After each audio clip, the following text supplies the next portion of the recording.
Hello，大家好啊！歡迎大家收睇今一集嘅咪咪 Cooking 啊！咁咧唔知大家準備好呢個嘅情人節禮物未呢？咁咧相信大家都可能有一個藉口啊，冇時間啊，好忙啊，唔知買咩好，亦都唔知整咩好。咁咧所以喺度咧就俾一個提議大家，就係整呢一個嘅奶凍啦，真係做法非常之簡單，亦都唔需要用焗爐嘅，只要其實你出門口之前做咗。跟住夜晚咧，翻屋企咧就可以食到噶啦。好啦，我哋而家開工啦。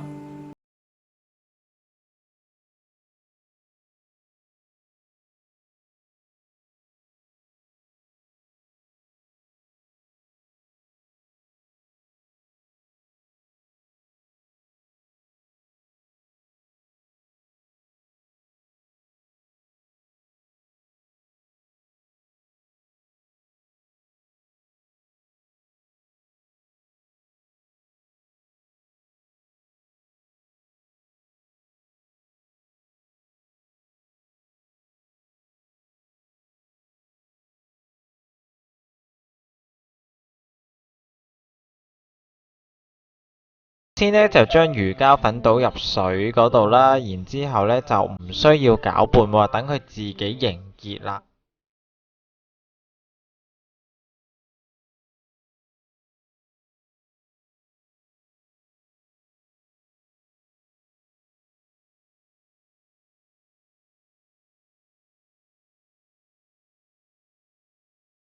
然後咧就可以加入已經凝固咗嘅魚膠粉去煮溶佢啦。咁喺呢個時候咧都可以加入呢個嘅綠茶粉啦，或者可可粉咧去煮溶佢嘅，咁去做你想要嘅味道啦。咁如果加咗粉嘅話咧，記得要隔細喎，咁咧就確保冇粉粒㗎可以。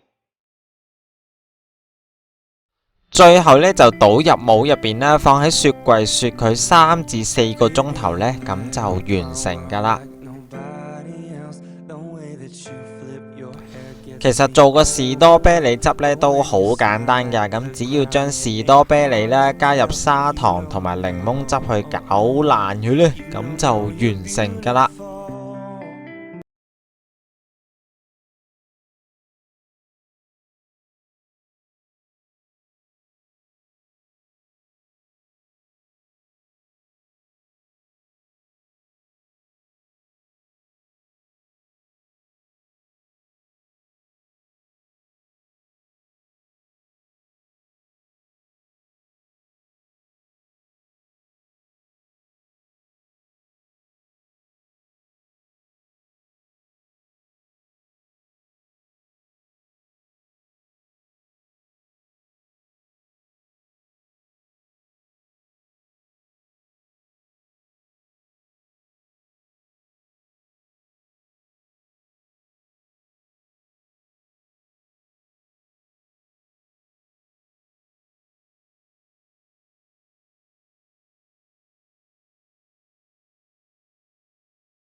噔噔噔噔噔，咁咧話咁快咧就完成咗我手頭上呢一個嘅意式奶凍啦。咁基本上咧，只要你收工翻嚟咧，再加上呢個嘅碟邊嘅設計咧，咁咧呢一個情人節親手做嘅甜品咧，咁就完成咗㗎啦。咁咧其實咧，如果你屋企有支袋嘅話咧，其實咧建議你用支袋去畫側邊嘅花紋啦。咁啊，相信大家喺一個咁趕時間嘅情況下，應該連支袋都冇嘅，咁所以咧呢個係連匙羹都可以做到嘅畫花嘅技巧咧，喺呢一個嘅意式奶凍都一樣可以做到嘅。咁咧依家咧就真係事不宜遲，食下我呢一個嘅情人節嘅甜品啦，意式奶凍。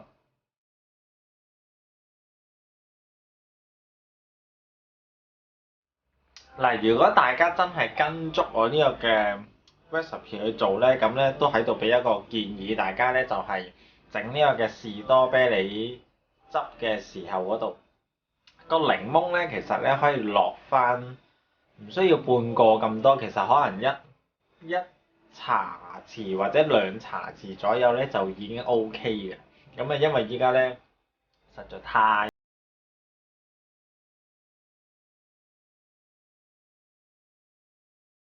今集咧就到此為止啦，咁咧希望大家都講得切，為你情人準備呢個嘅情人節禮物啦。咁啊，我哋下一集見啦，拜拜。記得要 check out 我 Facebook page 同埋 Instagram 啦。